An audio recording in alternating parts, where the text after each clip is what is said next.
언제 끝날지 모르는 고통스러운 광야의 시간, 이 시간이 계속 되어지고 있지만 다윗은 우리가 살면서 할 수 없는 고백을 하고 있습니다. 바로 오늘 본문입니다. 하나님, 내 잔이 넘치나이다. 지금 광야에 있는데, 도망자의 신세인데,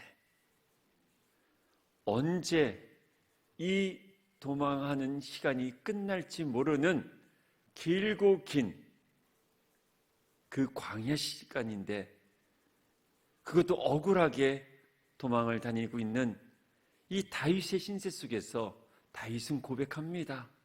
하나님, 내 잔이 넘치나이다. 다윗이 무엇을 이렇게 잘못했는지. 사실 다윗은 한 번도 욕심을 내어서 왕이 되고 싶었던 적은 없었지요. 여러 가지 정치적 계략을 써서 기름을 부음을 받으려고 노력한 적도 없습니다. 기름을 받은 후에도 단 한 번도 왕이 되고자 노력한 적이 없었던 사람이 다윗이에요. 다윗은 사울을 도와서 전쟁터에서 골리앗을 이겼을 뿐입니다. 그런데 지금은 도망자의 신세, 쫓기는 인생이 되어 광야 가운데 있다는 거예요.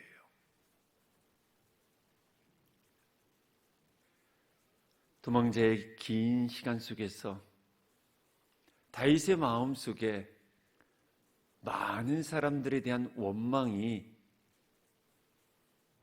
분명히 있었을 것 같아요. 다윗도 인간이었기에, 우리와 똑같은 성정을 갖고 있었기에 억울하게 도망다닐 때는 몰라도 밤 늦은 밤에 홀로 있을 때 이런저런 생각하다 보면 너무나 속상하고 억울하지 않았을까요? 근데 다윗은 그러한 생각 속에서도 믿음을 잃지 않으려고 몸부림치는 듯합니다.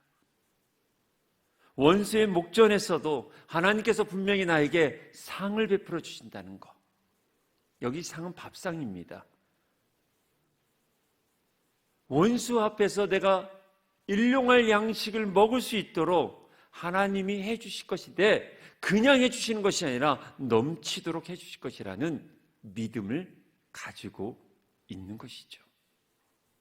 참 어려운 거예요. 우리 주님께서도 우리에게 이렇게 말씀하셨어요. 용서하라고. 그리고 친히 용서의 삶을 우리에게 보여주신 것이 바로 십자가인 것이죠. 원수를 사랑하라. 정말 어려운 말씀입니다. 그러나 사랑하는 여러분, 적어도 나를 불편하게 하는 사람을 내 안에 스스로 담지 않았으면 좋겠어요.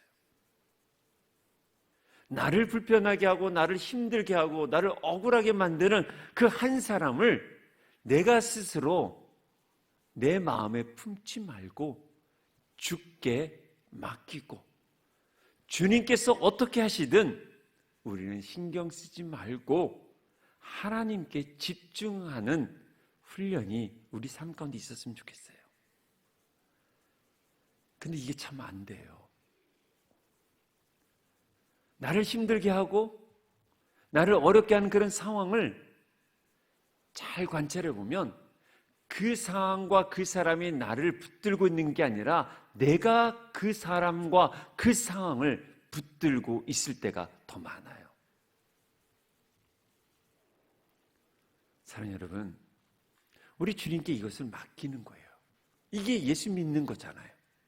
주님께 맡기고서 어떻게 해요? 우리는 신경 쓰지 말아야 돼요. 되갚고 싶은 마음, 되갚아주고 싶은 사람, 왜 없겠습니까? 똑같이 갚아주고 싶죠. 그런데 그러지 말라는 거예요. 생각 속에서도 상상 속에서도 되갚지 말고 주님께 맡기는 거예요. 제발 우리 믿음 손실을 우리 스스로 낭비하지 않았으면 좋겠어요. 우리의 마음을 우리 스스로 무너뜨리지 말고 주님께 맡기고 우리는 오직 주님만 바라보고 나아갈 수 있는 성숙한 성도 되길 소망합니다. 다윗이 그래요. 사울이라는 그 사람이 나를 잡으러 오지만 다윗은 계속 거부하는 거잖아요. 내가 사울에게 속하지 않으려고 하고 있어요. 그것을 어떻게 할 수 있느냐면 다윗이 광야 속에서 2번이나 사울을 죽일 수 있을 때가 있었어요. 아주 좋은 기회가 2번 생깁니다.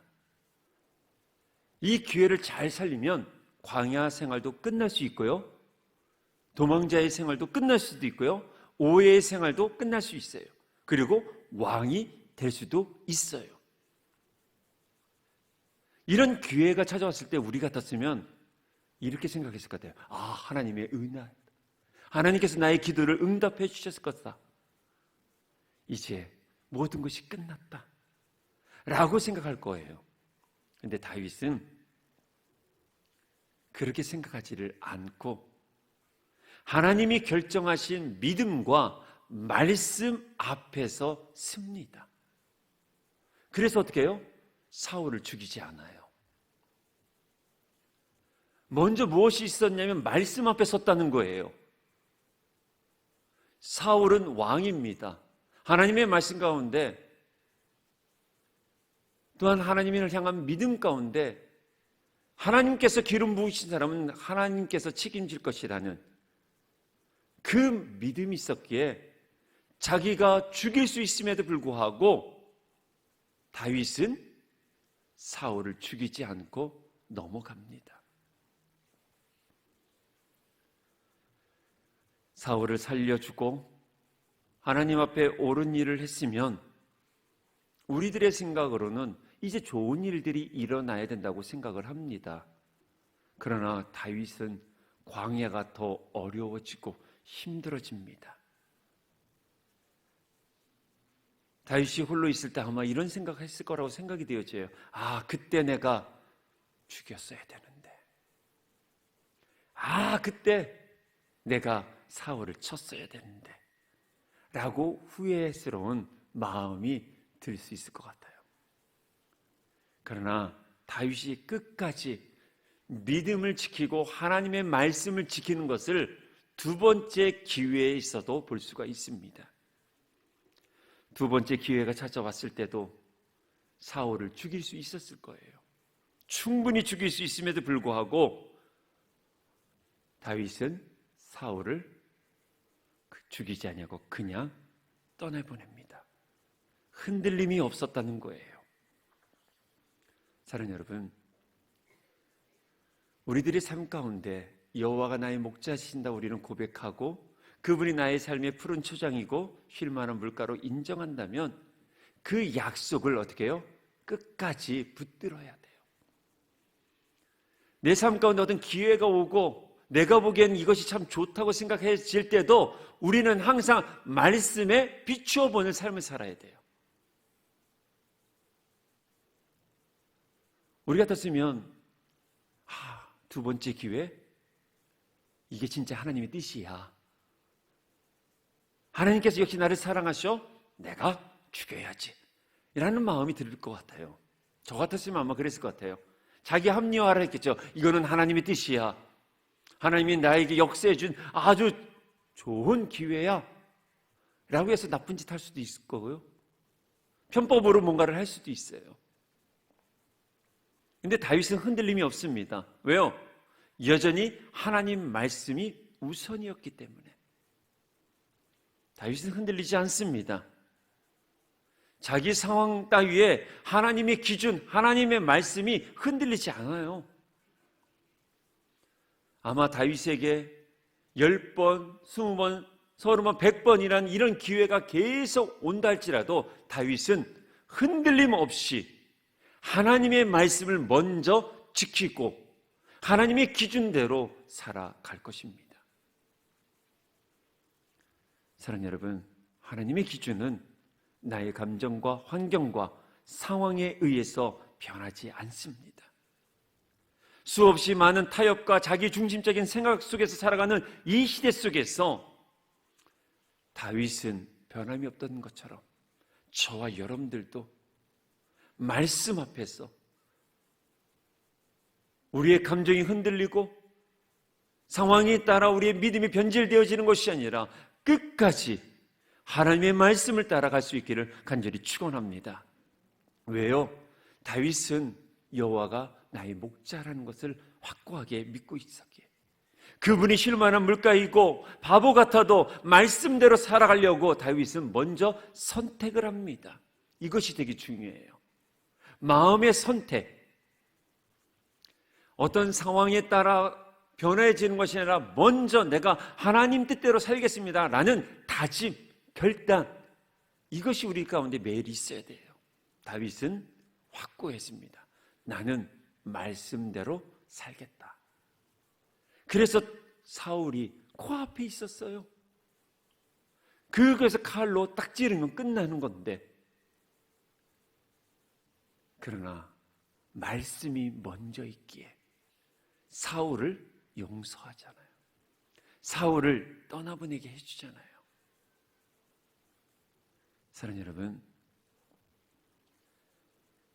여러분들 안에 있는 아픔과 슬픔, 상처, 이것보다 먼저 말씀이 있어야 될 줄 믿습니다. 이것으로 투과하는 거, 보는 거예요. 상처로 하나님을 바라보면요, 하나님 원망스러워요. 아픔으로 지체를 바라보고, 상처로 교회를 바라보고, 힘듦으로 세상을 바라보면요, 다 어려워지는 거예요. 그런데 그리스도의 사랑, 나를 여전히 사랑하시고 나 같은 자에게 구원의 기쁨을 주시고, 하나님이 나의 푸른 풀밭이 되어지고 쉴만한 물가가 되시는 그 은혜를 먼저 기억하고 그 은혜로, 그 말씀으로, 하나님의 기준으로 바라볼 때 어떻게 될까요? 용서가 일어나고요, 치유가 일어나고요, 회복이 일어나는 거예요. 지금 여러분들의 마음은 어떻습니까? 여러분들의 믿음의 시선 가운데 여전히 힘듦이 있습니까? 상처가 먼저입니까? 아니요. 우리 바꾸자는 거예요. 이게 예수 믿는 거예요. 세상 사람들은요, 먼저 상처를, 먼저 나에게 준 그 고통을, 그 괴로움을 먼저 생각을 하니 어떻게 해요? 반응이 일어나죠, 당연히. 악하게 일어나잖아요. 폭력이 일어나잖아요. 살인이 일어나잖아요. 그것을 못 이겨서 자살을 하잖아요. 근데 우리는요, 믿음의 의지로 이것을 바꾸는 거예요. 하나님의 은혜, 말씀, 하나님의 언약, 그 십자가의 그 큰 사랑을 내 마음 중심에 두기에, 그래요, 사울 같은 그 사람 하나님이 하시겠죠. 맡기는 거예요. 이 상황 때문에 내 믿음을 상실하고 내 하나님의 사랑을 땅에 쏟지 않는 지혜로운 삶을 살아가니 내 잔이 넘치나이다 라고 고백하게 되는 것이죠. 사랑하는 여러분, 어떤 상황에서도 하나님의 기준과 말씀은 흔들리지 않아야 합니다. 광야에 죽더라도 하나님의 기준은 지켜가야 합니다. 내 생각 속에서 일어나는 모든 타협은 불순종의 열매를 맺게 되어 있습니다. 다윗에게 하나님은 목자이시고 다윗 자신은 그분의 양이었던 것입니다. 양은 결정권이 없습니다. 인도하는 대로 가는 거예요. 하나님의 말씀이 말씀하신 대로 가는 것, 그래서 사울이라는 원수를 하나님께 맡기고 자신의 손으로 해결하지 않으려고 하는 것이 다윗의 믿음이었고 오늘날 저와 여러분들에게 요청하시는 하나님의 요구인 것이에요. 사람이 억울한 일을 당하거나 다른 사람의 악함으로 인해서 아픔을 경험하면 우리들 안에 이제 상한 감정이 일어나게 되어 있습니다. 근데 이 감정이 쉽게 회복되어지지는 않습니다. 당사자가 사과를 하여도 이게 쉽게 해결되지 않는 것이에요. 그러나 이것을 계속 내 스스로 끌어안고 간다면 이 아픈 기억은, 이 상처들은 계속 떠오르게 되어 있어요. 이 아픔의 기억이 나를 힘들게 해서 내 생활 반경을 좁게 만들어지게끔 만듭니다. 스스로 웅크러지게 되고요, 숨게 되어지고 관계를 회복하지 못해요. 그래서 심리학자들이 말하죠. 용서는 나를 위한 것이라는 거예요. 이런 상황들을 용서하고 그 사람을 그 상황들을 용서하는 것은 그 사람과 상관없이 내가 살기 위해서 용서를 하는 거라고 합니다. 이 말에 저도 동의하고 공감이 갑니다. 내가 살기 위해서 용서를 해야 돼요. 내가 살기 위해서 용서를 하면 그 다음에 나오는 현상이 뭐냐? 내 안에 있는 이 분노, 증오가 계속 녹아지기 시작을 합니다. 근데 그걸 용서하지 못하면 어떻게 해요? 계속 분노와 증오가 단단해지기 시작을 해요. 사랑하는 여러분, 용서하셔야 돼요. 왜요? 하나님이 제일 사랑하는 나를 살리기 위해서. 이게 신앙생활이에요. 나를 용서한, 그래, 이제 용서하면서 자유를 얻는 거예요. 그리고 불편한 상황들, 그리고 그 상대를 주님께 맡기는 거예요. 내가 이거를 정죄하고 내가 뭔가를 하려고 해봤자 그것이 이루어집니까? 안 돼요. 주님께 맡기는 거예요. 여러분들의 자녀들, 여러분들 계속 아무리 잔소리한들 자녀들 안 바뀝니다. 우리 부모들의 착각이 뭐냐면 내가 이렇게 혼내키고 교훈을 주고 소위 말한 잔소리를 하면 아이들이 변할 것이다? 안 변합니다. 그건 부모들의 착각이에요. 사랑하는 우리 아내 여러분, 우리 자매님 여러분, 남편들 잔소리로 절대로 안 변합니다. 퇴근하고 와서 있는 남편에게 아무리 얘기를 한들 변하지 않아요. 남편들도 마찬가지예요. 저희 집에도 제가 아내가 한 분 계셔요. 이분이 커피를 꼭 드시면, 커피를 워낙 좋아하니까 드시면 꼭 화장대에다 둬요. 그래서 이걸 좀 치워라 얘기를 한들, 거의 한 22년을 얘기를 한들 변하지 않아요. 그럼 누구만 속상해요? 저만 속상한 거예요. 저분은 내게 강 같은 평화 넘치네요.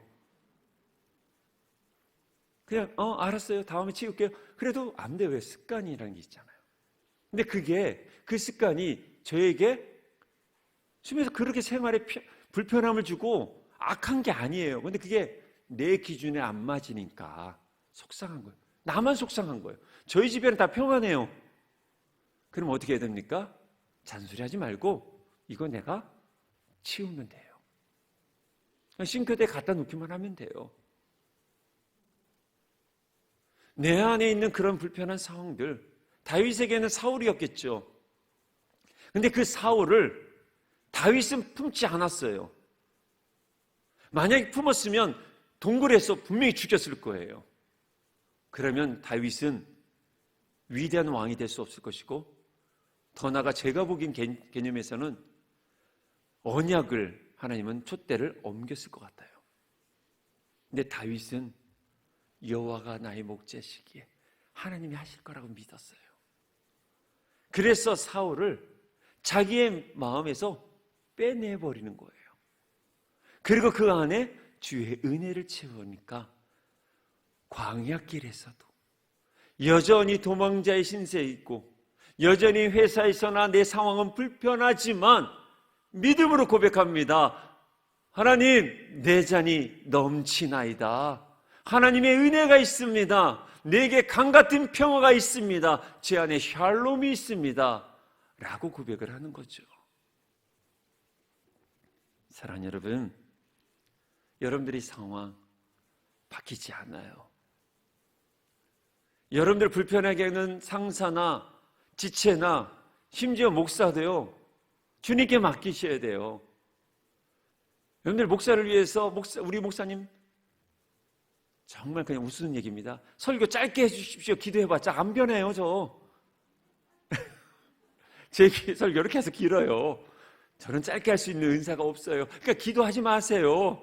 그냥 주님 제 마음을 변하게 해주세요라고 하셔야지. 여러분들 내가 미워하는 사람 놓고 기도 죄송 좀 하지 마세요. 주님께 맡겨요. 파이처럼 잘라 옆에다 두시면 돼요. 왜 큰 파이에다 그거를 하나 껴놓고서 왜 이렇게 나 혼자 힘들어합니까? 그 컵 빼서 내놓으면 돼요. 근데 내가 다 하려고 하고. 다윗은 그러지 않았다는 거죠. 주님께 맡겼다는 거예요. 코로나 시대를 맞이하면서 지금 전 세계 사회적 현상 가운데 있는 것이 뭐냐면 우울증이 많아지고 자살률이 높아져 가고 있고요. 무기력증 환자들이 놀랍게 계속 숫자가 증가하고 있다는 데이터가 있습니다. 삶의 고통과 아픔들, 상처가 우리의 인생을 누르기 시작하여 그 누름의 그 상황이 너무나 숨막혀서 힘들어하고 있다는 거예요.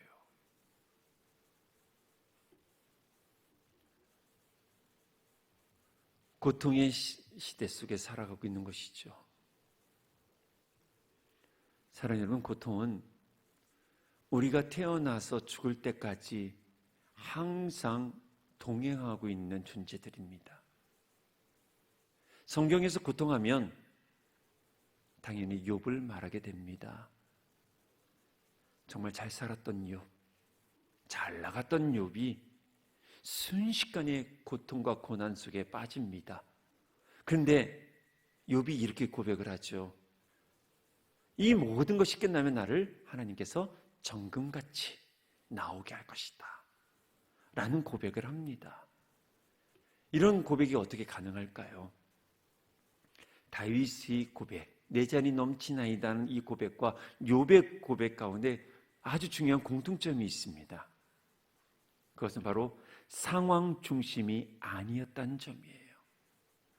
이 두 사람은 하나님의 중심으로 모든 것을 주인 되신 하나님의 뜻과 합당하기를 늘 관찰시키려고 몸부림쳤다는 거예요.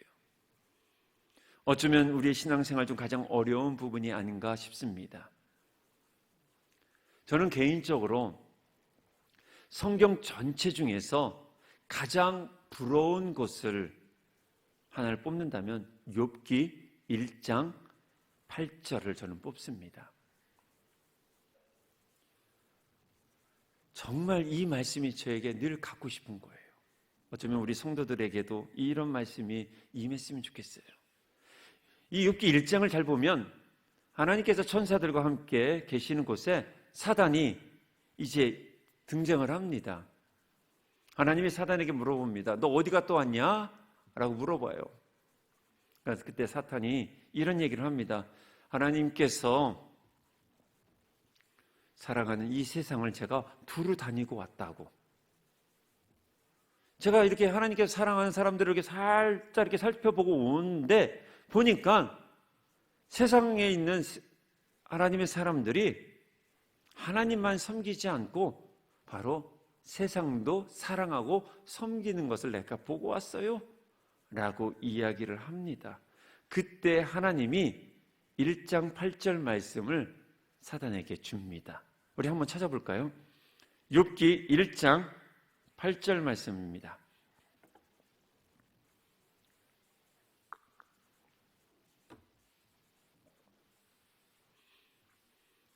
자, 우리 앞에 화면에도 나와 있습니다.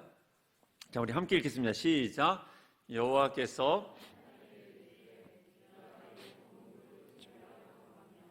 그와 같이 온전하고 정직하여 하나님을 경외하며 악에서 떠난 자는 세상에 없느니라. 아멘. 정말 사무치게 부럽습니다. 사단이 그러는 거예요.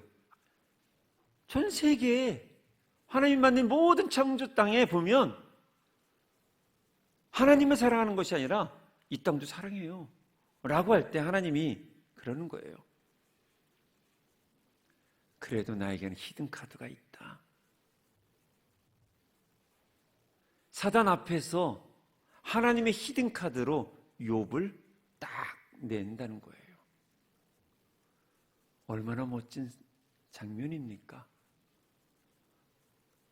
모두가 세상을 사랑하고 있어도 여전히 하나님을 사랑하는 그 한 사람, 그 한 사람이 우리가 됐으면 좋겠어요. 모든 사람들이 원망과 그 불평 속에 살아가고 세상을 흠모하며 살아가고 있지만 용서하지 못해서 계속해서 분노와 죄의 사슬 속에서 억압되어 있는 이 세상 사람들 중에 하나님이 그러는 거예요. 내가 사랑하는 사람은 여전히 정직하고 여전히 용서하고 여전히 나를 경외하면서 악에서 떠난 사람이 있다. 그 사람이 오늘도 예배의 자리에 나와 예배하고 있거든.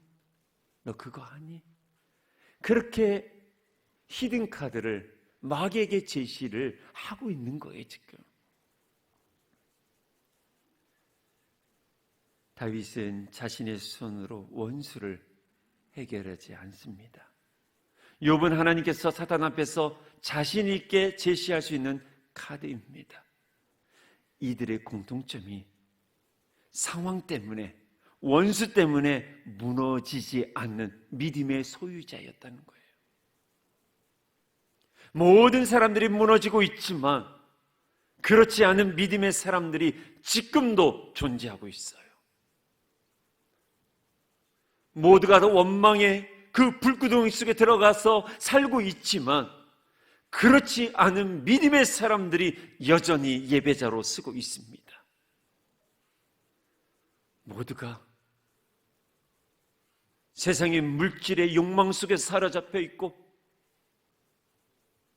음란 속에 있다 할지라도 진실하게 예배하고자 몸부림치는 사람, 그 한 사람이 오늘도 이 시대 속에 믿음을 유지하며 이 땅을 지켜가고 있다는 거예요. 그 사람이 바로 저와 여러분 되길 소원합니다. 욥이나 다윗은 상황 때문에 믿음을 잃지 않아요. 다윗도 다 빼앗기잖아요. 욥도 다 빼앗기잖아요. 심지어 아내가 욥을 자기 남편을 저주하면서 떠났는데도 불구하고 놀랍게 하나님은 그 욥의 믿음을 아셨던 거예요. 욥은 흔들림이 없었습니다. 사랑하는 성도 여러분, 영성 깊은 기도의 열매는 나의 믿음의 변화이지 상황의 변화가 아닙니다. 우리가 깊게 하나님을 향해서 무릎 꿇고 기도하는 그 시간이 무엇을 바뀌어지고 누구를 변화시키고 그것이 아니라 나의 믿음의 변화예요. 용서의 깊이를 깨닫고 사랑의 깊이를 더 경험하고 그래서 내 안에 새로운 삶을 이끌어가고 하는 그 삶을 위한 기도라는 거예요. 물론 하나님은 그 상황도 질병도 문제도 해결하는 분이시지만 하나님께서 사단 앞에 제시할 수 있는 믿음의 사람은 문제를 바라보는 데서 그것을 넘어 천국의 소망으로 눈을 돌리는 사람이었던 거예요. 사랑하는 성도 여러분, 나를 힘들게 하는 사람에게, 그런 상황에게 스스로 붙잡힘을 당하지 마십시오. 그 사람이 나를 지금 잡고 있는 게 아닙니다. 그 상황이 나를 붙들고 있는 게 아니라 내가 그 사람을, 그 상황을 잡고 있는 거예요. 왜요? 내가 해결하려고 하니까. 억울한 사슬에 스스로 묶여놓지 마십시오. 스스로 내가 칭칭 감지 마십시오. 억울함을 계속 가지고 있으면요, 내 안에 분노가 솟아오릅니다. 그 분노는 독약이 되어서 우리의 영적 감각을 마비시킵니다. 하나님의 사랑을, 지체들을 향한 사랑을 금링시켜버려요. 사랑하는 여러분, 우리는 무엇을 해야 됩니까? 주님을 바라보는 거예요. 예수님의 손을 붙드는 것이고, 똑같은 상황 속에서도 우리는 찬양을 하는 것이고, 그럴 때 다윗처럼 우리는 고백합니다. 내 잔이 넘치나이다. 잔이 넘치려면 두 가지 일이 이루어져야 합니다. 첫 번째로, 잔이 넘치려면 내 잔이 넘치게 하기 위해서는 그 잔에 무언가가 부어져 채워져야 한다는 거예요. 그리고 채울 잔이 있어야 합니다. 근데 전자는 부어져야 될 부분은 하나님이 하실 문제예요. 그러니까 그건 걱정 안 하셔도 됩니다. 우리는 무엇을 해야 돼요? 잔의 상태를 체크하셔야 되는 거예요. 이 잔은 바로 우리를 말합니다. 내 잔이 넘친다는 것은 내 안에 있는 믿음에서 넘친다는 거예요. 그런데 그것을 하나님이 부어주시는데 문제는 뭐예요? 내 잔의 상태예요. 우선 내 잔이 작으면 폭포수 같은 주님의 은혜를 받아낼 수가 없어요. 작은 잔에는 겨우 작은 것밖에 없는 거예요. 그래서 마귀는 우리를 계속 비교 의식을 심어주죠. 내 잔의 상태는 전혀 고려하지 않고 다른 사람을 보게 하죠. 교회에 와서도 마찬가지입니다. 누구는 은혜를 받아요. 차고 넘친 은혜를. 근데 그렇지 않은 분들이 있죠. 왜요? 잔이 작아서 그래요. 우리는 말씀을 붙들며 살면서 우리의 믿음의 그릇, 이 잔을 어떻게 해요? 키워야 합니다. 이거를 이제 몸을 키울 때 이제 벌크업이라고 하죠. 이 근육을 키우는 방법을 제가 우리 정대영 집사에게 배웠는데, 어떻게 하냐, 이 벌크업은 어떻게 하냐, 많이 먹어야 된대요. 정대영 집사 한번 보십시오. 옛날에 이만하죠. 이 팔뚝이 제 허벅지만 했어요. 근데 보니까 계속 먹어요. 먹은 다음에 근육을 만들어요. 그런데 먹지 않은 상태에서 계속 근육 해봤자 근육이 커지지 않아요. 믿음의 그릇을 키우려면 여러분들 말씀을 매일 먹으셔야 돼요. 말씀을 듣다라고 하지 않고요, 말씀을 먹다라는 표현이 더 많아요. 성경은. 사랑하는 여러분, 말씀을 매일매일 먹으십시오. 그래서 그 말씀을 먹을 때 어떻게 되냐, 내가 필요한 말씀을 먹는 게 아니에요. 하나님이 나를 다스리게끔, 하나님의 말씀이 정확히 표현하면 하나님의 말씀이 나를 먹게끔 만들어야 돼요.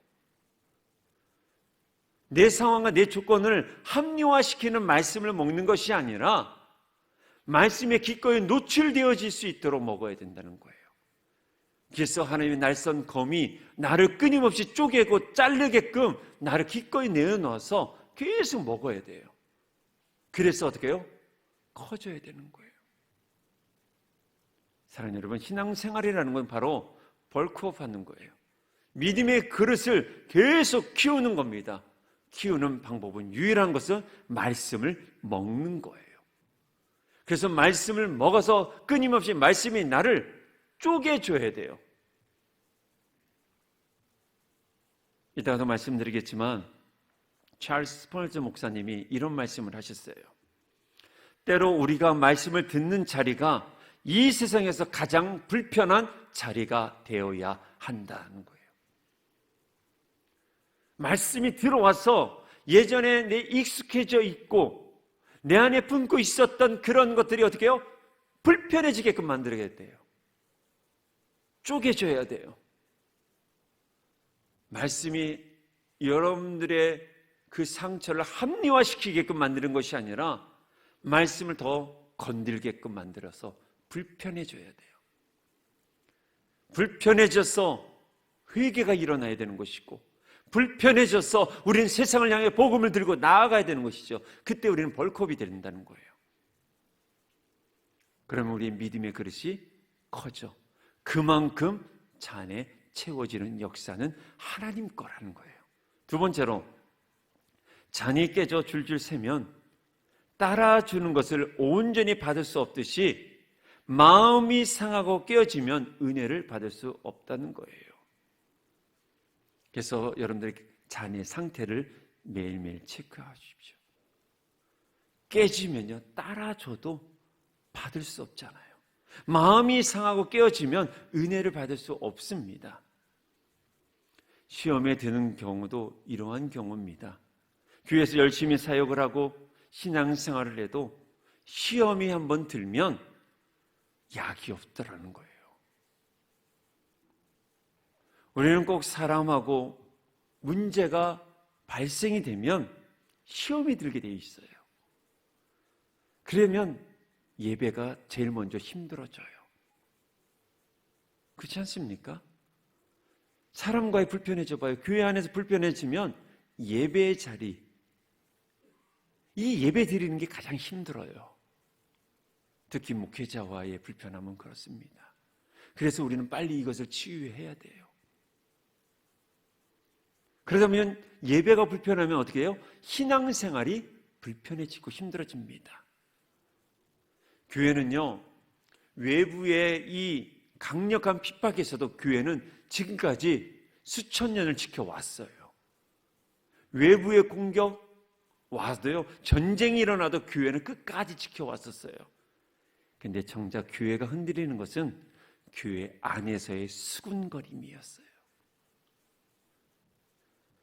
마귀가 제일 잘 사용하는 것이 바로 수군거리는 것. 이 수군거림을 통해서 마귀는 강력하게 역사를 했습니다. 사랑하는 여러분, 누가 여러분들 뒤에 와서 다른 지체들을 향해서 수군거리는 거, 그때 여러분들 나는 안 듣겠습니다 라고 차단할 수 있는 사람이 되어야 합니다. 이 말하는 사람과 관계 때문에 이 수군거림을 계속 들어주다 보면 내 영혼이 피폐해지게 돼 있어요. 우리 공동체 안에 수군거림을 끊을 수 있는 의로운 사람이 필요합니다. 부정적인 것을 말하는 것일 때 그것을 차단할 수 있는 믿음의 의로운 사람들이 우리 성도들이 되어야 돼요. 그것을 막고 그거를 차단할 때 우리의 신앙도 회복되어지고 교회도 회복되어진다는 것이에요. 또한 시험에 든 분들은 하나님 앞에서 몸부림치고 주님 품에 안기심을 당하는 그런 경험이 있어야 합니다. 시험이 들면 기도가 안 나와요. 그럴 때 지체가 필요한 겁니다. 아프다고, 안아달라고 이야기를 하셔야 돼요. 그래서 함께 우리는 안아주고 품어줘서 함께 기도해줘서 그 시험에서 벗어날 수 있도록 노력해야 한다는 거예요. 그럴 때 우리 안에 상한 마음이 치유되음으로 말미암아 내 잔이 넘치나이다 라는 고백을 하게 되어 있는 것이죠. 사랑하는 여러분, 우리가 주님이 오라는 그날까지 제가 또 오늘도 예언을 하나 할게요. 어제도 예언이 하나 했었죠. 어제 예언은 100% 예언이 이루어질 것이고 이번 두 번째 예언도 100% 예언은 이루어질 것이에요. 첫 번째 예언은 뭐였어요? 반드시 죽는다. 예, 그건 반드시 이루어질 거예요. 두 번째, 예수 믿는 동안 여러분들은 시험의 유혹에 계속 노출되어지게 될 거예요. 저는 이 예언을 확실히 믿어요. 틀린 적이 없어요, 제가. 우리가 공동체 생활을 하는 동안은, 더 나아가 세상에서 사는 동안은 끊임없이 시험에 들게 되어 있어요. 그래서 우리 주님이 뭐라고 말씀하셨어요? 시험에 들지 않도록 깨어 기도하라. 시험에 들지 않도록 깨어 기도하라는 거예요. 기도하지 않으면 시험에 들게 되어 있어요. 사랑하는 여러분, 우리가 깨어서 이 마음은 아주 중요한 거예요. 잠언 말씀에 그랬죠. 무릇 지킬 만한 중에 내 마음을 지켜라. 생명의 근원이 거기서 남이라. 마음이 무너지면 신앙이 무너지기 때문에 그래요. 신앙의 기본이 예배가 무너지면 영이 죽게 되어 있어요. 사랑하는 여러분, 이 마음을 잘 그리스도의 복음으로 땜빵해서 계속 땜빵하는 거예요. 깨지면 주님의 사랑으로 반창고 붙이고, 그래서 여러분들도 우리가 사랑의 반창고를 계속 붙여줘야 돼요. 누가 힘들 때마다 혼자 일어나기 어렵거든요. 그럼 어떻게 해요? 깨진 그릇은 스스로 조립이 안 되잖아요. 그래서 어떻게 해요? 반창고가 필요해요. 그래서 교회가 있는 거예요. 사랑하는 여러분, 주중에 아무리 힘들어도 혹시 기도한 가운데 지체가 생각이 나면 반창고 갖고 가서 붙여주는 거예요. 누가 육체적으로 아프면 가서 반찬도 갖다 주고, 누가 마음적으로 힘들고 또는 육체적으로 힘들 때 격려의 문자, 카톡 보내면서 기도하고 있어요. 아니면 커피 한 잔 이렇게 보내주면 새 힘을 얻는 거잖아요. 우리는 이런 사랑의 메신저로 주님께서 우리를 콜링하셨어요. 그래서 우리 모두는 상처 입은 치유자예요. 우리도 계속 깨졌었잖아요. 그러나 누군가가 우리를 감싸 안아서 완벽하지는 않지만 주님 안에서 온전한 그릇이 되려고 계속 몸부림치며 우리 여기까지 왔잖아요. 그렇다면 우리 누구도 상처 입은 치유자로 존재해야 돼요. 나 혼자 바등하지 마시고 우리 매일 좀 지체들을 돌아보면서 내가 받은 아픔을 치유해 주는 거예요.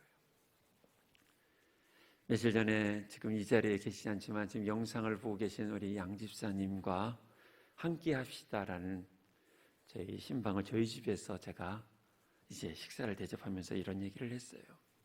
지금 저희 교회 우리 황 집사님이나 또는 김 집사님이 이제 암과 관련된 계속해서 힘들어 하는데 우리 양 집사님이 전화해 주신 거예요. 근데 이 전화를 받은 두 분이 큰 위로가 됐다는 거예요.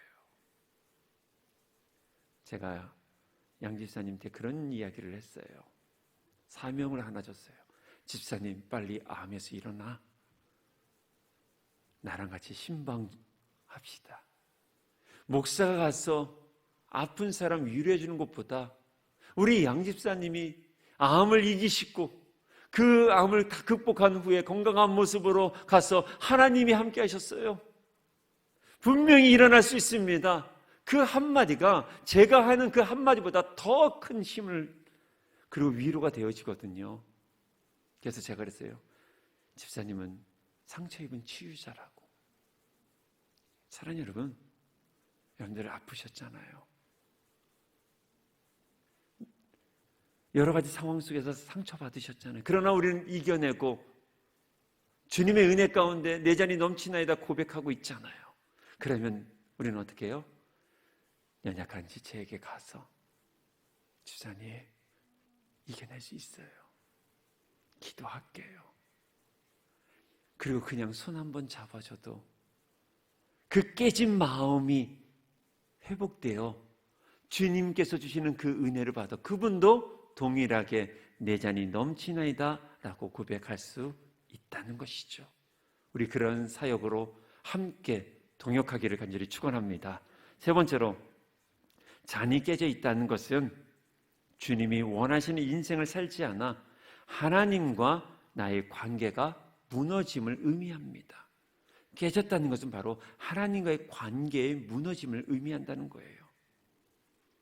관계가 무너져 내 잔이 깨지면요, 하나님께서 아무리 은혜를 주셔도, 또한 내가 아무리 은혜의 장소에 있어도 은혜를 깨달을 수가 없는 거예요.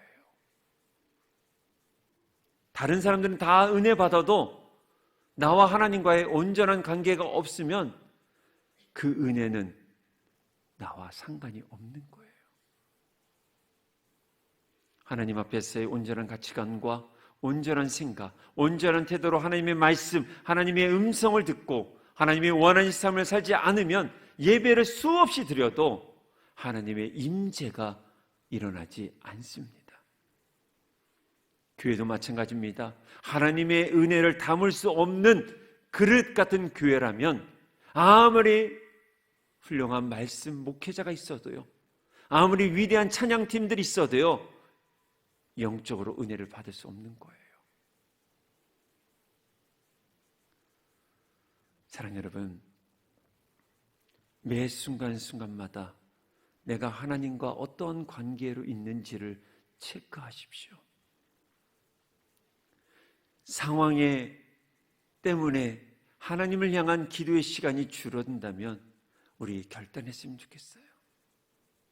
하나님, 맡깁니다. 나의 직장, 나의 가정, 나의 인간관계, 이거 주님께 맡기고 저는 주님께 기도하겠습니다.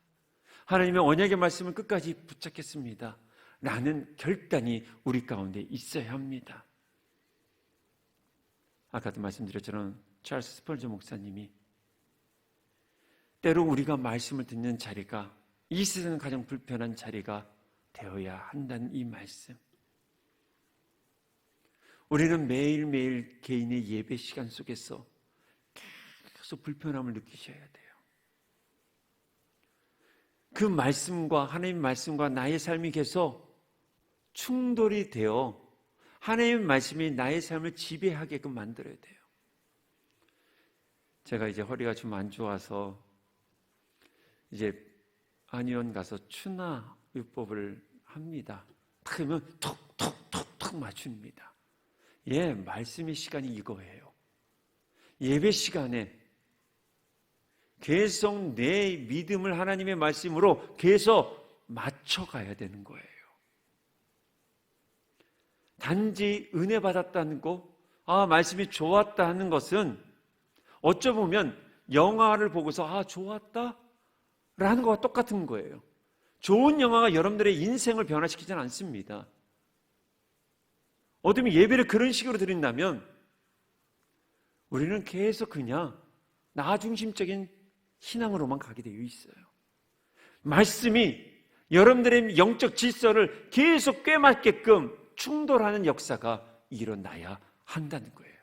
그래서 하나님과의 관계를 회복해야 돼요. 하나님과의 관계 앞에 상처가 있으면 그것을 말씀으로 충격을 받아 바꾸셔야 돼요. 여러분들이 계속 생각하는 것들이 계속 여러분들 앞에 영적 질서를 무질서하게 만든다면 그것을 어떻게 해요? 예배를 통해서 맞춰가야 된다는 것입니다. 이럴 때 우리의 잔이 예수 그리스도의 사랑과 그 보혈로 말미암아 어떻게 해요? 소위 말하는 땜빵이 되어져서 하나님의 은혜가 내 안에 차곡차곡 넘쳐. 우리가 이렇게 고백하는 거죠. 내 잔이 넘치나이다. 비록 여전히 불편한 상황이고 여전히 내 삶 가운데 변화는 없다 할지라도 내 믿음이 변하니 바라보는 시선과 그 삶에 있어 만나는 부딪히는 모든 사람들이 새로워질 수밖에 없는 것입니다. 그래서 우리는 이렇게 고백합니다. 여호와는 나의 목자십니다. 그분이 나의 쉴 만한 물가요 푸른 초장입니다. 고로 내 잔이 넘치나이다. 사랑하는 여러분, 이런 고백이 우리들의 삶 가운데 끊임없이 있어 여러분들이 거하는 삶의 자리에서 선한 영향력을 끼치는 근원지의 삶을 살아가십시오. 여러분들의 가정이 영적 수원지가 되어지고 여러분들이 가는 곳곳마다 메말랐던 그곳에 여호와의 그 사랑의 샘이 터져 오르고 영적으로 죽어가는 그 광야 같은 그곳에 꽃이 피고 그것에 새들이 깃들면서 하나님의 일하심을 경험할 수 있는 복된 하나님의 사람들, 늘 하나님께서 히든카드로 사용하는 믿음의 권속들이 우리 예배자들이 되기를 주님으로 축원합니다. 기도하겠습니다.